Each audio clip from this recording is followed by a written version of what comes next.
It's pretty much keeping course. We weren't sure yesterday and the day before whether the turn would occur on the east coast, up the peninsula, or on the west coast. It looks like it will be on the west coast. In fact, if you look at the last few frames, it does appear that the turn is beginning to occur now off of Cuba. And so we do think that the center will pass through the lower to middle keys with the worst of the weather, highest surge to the right, but still significant on the left side as well because they're open and exposed there. 5 to 10 feet of surge in the Florida Keys. And then as you head up the southwest coast there, Ed, continue on for us, what you expect. Yeah, it's even, the surge will be even higher as we go up the coast just because of the way the coast is shaped. We're expecting as much as 10 to 15 feet of surge on the southwesternmost coast, and then 5 to 10 feet as you go further north, and even 5 to 8 feet in the Tampa area. And as you move southeast, what about those people who are saying, hey, look, we dodged a bullet again, like Hurricane Matthew, nothing's going to impact us? What do you say to those people who are at home watching? The track did nudge a little bit off to the west, and that was good news for us, but it was bad news for someone else. And at this point, we're hoping that it all turns out well on the southwestern coast. We're not through with it here on the southeast. Again, you have tropical storm force winds, gust to hurricane force winds. Those are dangerous, and we want people to stay inside until those pass. And that's what our crews are covering for us right now. There are some wild conditions out there and a lot of trees coming down. And at this point, if people want to get back to their homes, if they think that they only went maybe an hour north or so and they think they can get back to their homes in Miami-Dade or Broward, what would you say? I would hold off.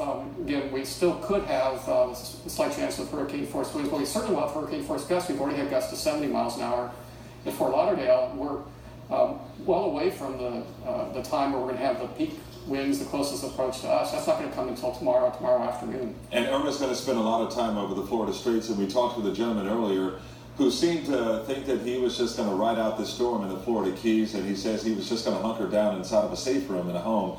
What do you say to someone who is in the Florida Keys and maybe thinking, well, we don't have the worst of it like you guys in South Florida, in the Fort Lauderdale and Miami area? Well, the Florida Keys are going to have it far worse than we do in the southeastern part of the state.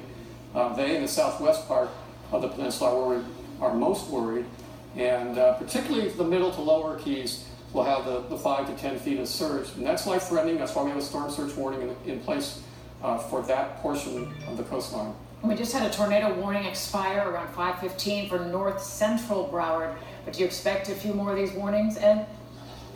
I wouldn't be surprised. We're looking at the radar depiction now, and you can see some of the outer bands coming through. And it was this outer band that went through the Fort Lauderdale area about an hour ago that gave those wind gusts up to 70 miles per hour. And in those bands is where we could see potentially an isolated tornado or two. And what do you say for those people in our area who may have family members who live in the Tampa Bay area? What can they expect up there?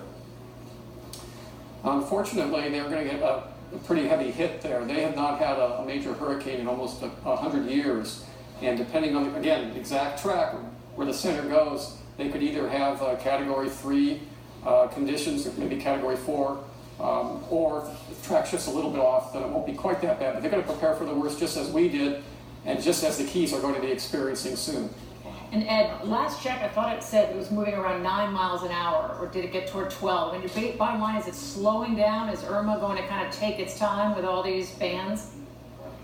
We often see slowing forward motion when there's a turn, so that's another indication that we're about to see that turn begin. And I think we really have already had the first indications of it, and again, it's right about on track for a southwest coast landfall. And also finally, Ed, too, as the storm moved over the eye, moved over Cuba, did it do anything different than what you thought it was going to do, and did that help at all by skirting or skimming Cuba like that?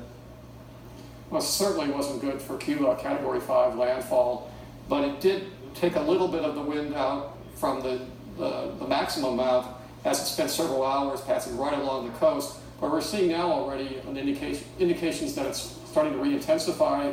Radar images look more clear. The central pressure has dropped based on what we're getting from the hurricane hunters. So the re-intensification that we forecast and feared looks like it's beginning. All right, Ed Rappaport, you're great to join us as you have been over the last few days, and we'll check back shortly. Thanks so much.